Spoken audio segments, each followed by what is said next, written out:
Welcome to Teatime Oddities, the podcast where we explore the strange and the unusual throughout history. I'm your host Danielle, and today we will be talking about the Radium Girls. So, pop the kettle on, grab a warm cup of tea, and let's get started. Hello everybody, and welcome back to Teatime Oddities. This is episode 9, and today we are talking about the Radium Girls. Before we get into the story, I want to quickly mention that I am drinking hot chocolate today. Today was about 75 degrees, so it's been pretty cold up till now. California weather has been bizarre this year, but it definitely was not a cool day. And I'm not someone who likes to be warm, so hot chocolate in hot weather is not normally my go-to. However, I was craving it, and I just couldn't pass up having some with my podcast recording tonight. Without further ado, let's get into it. Our story begins in 1917, when a factory was opened in Orange, New Jersey. This factory was opened by the U.S. Radium Corporation. There were also a few other factories scattered around the U.S., but this one is the one I will be focusing on mainly. This factory manufactured radium, a chemical that is luminous, meaning it emits light. So it's pretty much like glow in the dark. Radium had only been discovered 20 years before, and little else was known about it besides its glowing properties. It was seen as a miracle element because it was successful in cancer treatment. Radium was also used in everyday products, including cosmetics and toothpaste. Along with the production of radium, this company also manufactured watch faces, utilizing the radium to give the watch face a glow. Because the watch face was so small, it required really precise painting, which obviously women were employed because their smaller hands were more adept at painting. Here is where things get disturbing. The women were told that radium was a safe material and could handle it as if they would any other paint. However, the scientists and owners of the company knew exactly how dangerous this chemical was. Radium is a very dangerous substance. It was not widely known at the time, but this radioactive substance is a carcinogen, which means it causes cancer. While it's slowly killing you, it also causes a wide array of facial deformities and other ailments, which I will discuss later in the episode. Meanwhile, over 70 women consistently came into contact and handled the dangerous substance.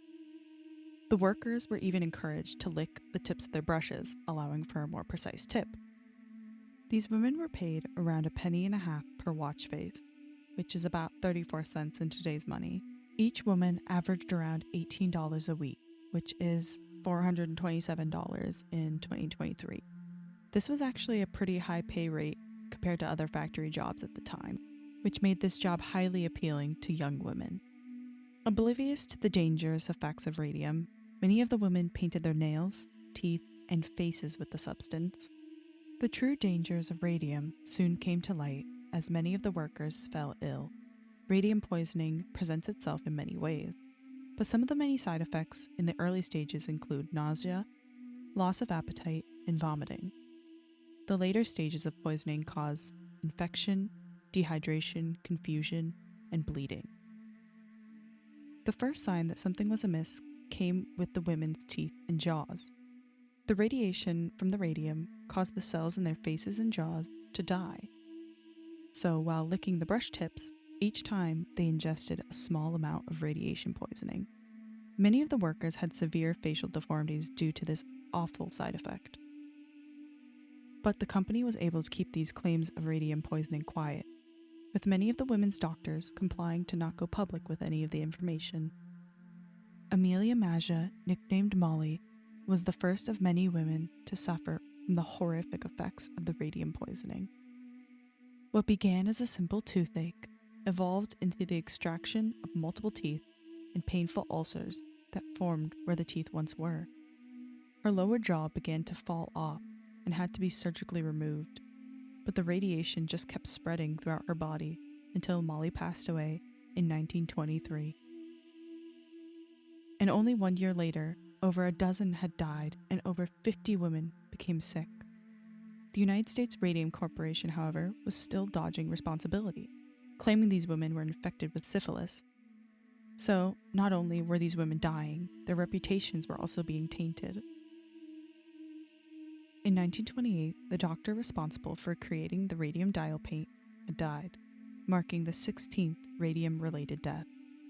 The horrific experiences these women suffered was looked at by the scientific community and actually accounts for the majority of our knowledge on how radium affects the human body. The company was sued by many of the Radium girls and only settled out of court, as most of the women were too sick to fight any further, which allowed the company to continue its murder spree. It wasn't until 1938 that the company was finally sued for their role in causing these deaths. Catherine Wolfe Donahue was the woman who won the suit, dying soon after in July of 1938. The effects of this event created a large reform in America, making distinct rules and regulations to protect the health and safety of workers. I think it really sticks with me that this corporation knew what it was doing to these people, and yet they cared more about making money than they did protecting the lives of these innocent women that were actually, encouraged to use radium. And it just makes me sick. It makes me very sad because it was unnecessary for these women to get sick and unnecessary for them to die. And it wasn't even just dying, they suffered. And I hope those people who did this also suffered, which might be a little screwed up, but I'm just being honest here. This topic has a lot more depth to it, but I tried to keep an abbreviated history here. There was a lot of nuance to it, and if you have more interest in researching the Radium Girls, I highly recommend it. I'm sure there's documentaries. I remember watching one before. I can't recall the name of it though. I watched it a long time ago, but it's a very, very odd and interesting story in history. And one last thing that I learned during my research, because of radium's, radioactive properties, if you go to the grave of a radium girl, you'll still be able to get a reading on a Geiger counter to this day.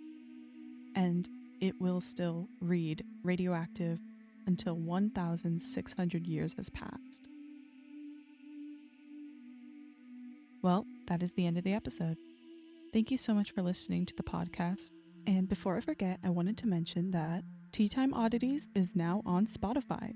I have uploaded all the episodes to Spotify now, so if you like to listen to podcasts on Spotify, please go find me there, but I still will be uploading the episodes on YouTube as well. I appreciate everybody who listens to the podcast so much. It's definitely something that I enjoy doing, and I hope that everyone enjoys listening. You can find a full list of my sources in the description below. You can also follow me on Instagram at Teatime Oddities. I post photos related to the episodes, as well as odd stories in the middle of the month. Thank you for listening. I hope you enjoyed this episode of Teatime Oddities. Make sure to keep the kettle on and check in next month. Goodbye.